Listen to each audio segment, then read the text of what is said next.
guide for today. On today's trip, we are going to Davao Oriental. I'm happy to show you the beauty of Davao Oriental. I know that we are all excited, so sit back, relax, and enjoy the beauty of Davao Oriental.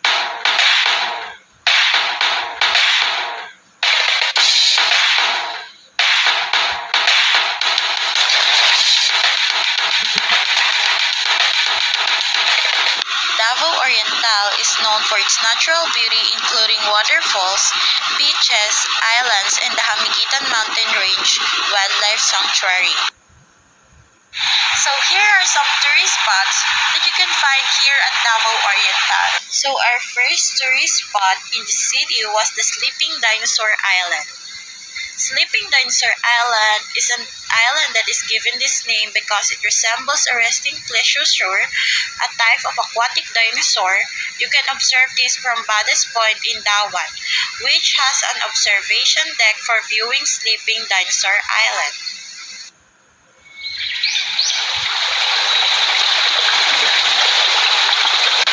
For our next tourist spot, we are here at Mount Hamiguitan Range Wildlife Sanctuary.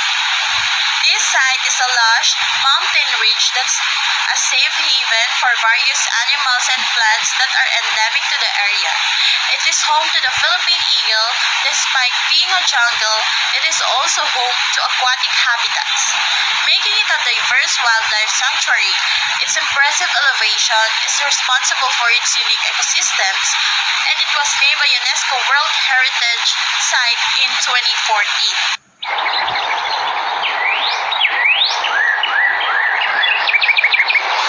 So guys, you are now free to take a pictures or walk around the Hamiguitan Wildlife Sanctuary.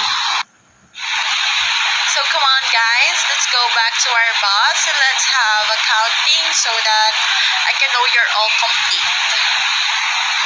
Davao Oriental is a province in the southeastern part of the Philippines that's known for its natural beauty, diverse culture, and strategic location.